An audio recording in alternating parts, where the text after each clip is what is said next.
Welcome to the Explainer. Today, we're taking a look at something called AlgoJewels, and it's a really big deal in the world of jewelry design. The system was actually built by jewelers for jewelers, and honestly, it's set to completely change how you can bring your ideas from your mind into the real world. So, the people behind AlgoJewels kick things off with this question, and I think it's a perfect way to start. It really gets to the heart of what this is all about, connecting your creative vision with some seriously powerful digital tools. All right, here's how we're going to break this down. First, we'll get a feel for the big picture, this major shift in design. Then, we're going to dig into the basic tools. After that, we'll see how they all click together. And finally, we'll check out all the amazing creative doors this thing opens up. So first up, let's talk about the big idea here.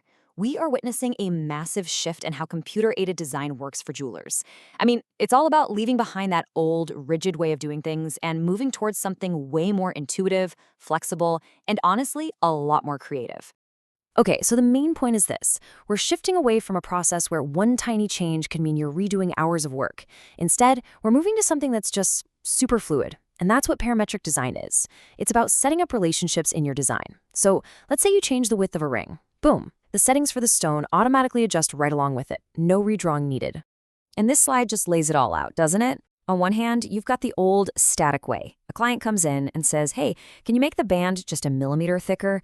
Ugh, you're basically starting over. But then you look at the parametric side. You just nudge a slider a little bit and you watch the whole design update right there in real time. It's a total game changer. So how does this all actually work? What's the secret sauce? Well, to really get the magic behind AlgoJewels, you just need to understand two key building blocks. The first is something called a profile curve, and the second is the sweep command. All right, let's start with the profile curve. The best way to think about this is like a cookie cutter. It's literally the 2D shape of the cross-section you're trying to make. It could be a simple circle, a short square, or even a really complex, flowing, organic shape. This cookie cutter is what's going to define the whole personality of your piece. Okay, so if the profile is the cookie cutter, the sweep command is the action. It's what takes that 2D shape and drags it along a path. We call that path a rail. And that's the moment your flat shape becomes a solid, three-dimensional object. You know, like the actual band of a ring. Okay, so we've got our building blocks. Now, let's check out the engine that really drives this whole thing, the Universal Profile Maker. This is the tool that puts you in the driver's seat, giving you complete control over that initial cookie cutter shape we were just talking about. And this is a great look at the control center. So over in the Grasshopper interface, you've got all your inputs and sliders. And then, right next to it in Rhino, you can see the live 3D shape. This is where you define and tweak your profile. And the coolest part is, you see the results change instantly. I mean, the amount of control you have here is just incredible. You can grab a standard profile shape to start, and then just dial in the exact width and height you want. You want to make hollow forms? No problem, just control the wall thickness. You can even add a cool twist to your design by rotating the profile as it moves along its path. All right, so we've got the concept, we've got our master tool. Now for the fun part. Let's walk through how this all comes together to actually create a piece of jewelry right from scratch. It's actually a pretty straightforward process, broken down into just a few steps. Step 1, you define your path. You know, like a circle if you're making a ring. Step 2, you pick your profile shape. Step 3, you grab those sliders and start tweaking the dimensions until they're perfect. And finally, step 4, the tool just generates the final 3D surface for you. It's that simple.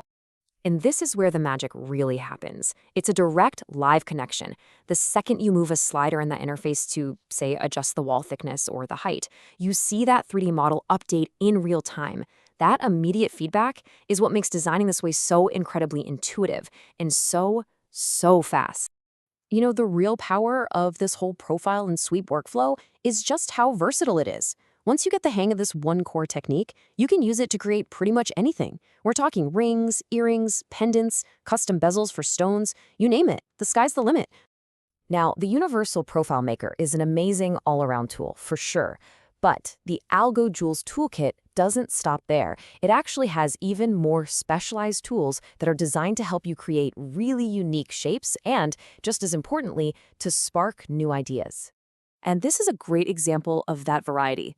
On the one side, you've got the Ovoid Profile Maker. This one is just perfect for creating those softer, more organic-looking band shapes. Then, on the other side, you've got the universal signet profile, which is built specifically for making those classic flat-face signet rings. See? Each tool is built for a specific job. And that's the key thing to remember. These tools aren't just for building something you already have in your head. They're also for helping you discover new ideas. You can just play around with the different profile makers, tweak the sliders, and see what happens. You might just stumble onto some really cool new forms you never would have thought of. It turns designing into an exploration. So what's the big takeaway here? Well, it's that software like AlgoJewels is all about empowering the modern jeweler. It's not here to replace artistry or skill, not at all. It's here to enhance it. It's the perfect combination of a craftsperson's intuitive skill with the incredible speed and precision of modern tech. So I want to leave you with this question, because I think it perfectly captures the kind of creative freedom we're talking about with parametric design. When you can try out an idea, change it on a whim, and see the result in a matter of seconds, well, that barrier between what you can imagine and what you can actually create, it just melts away.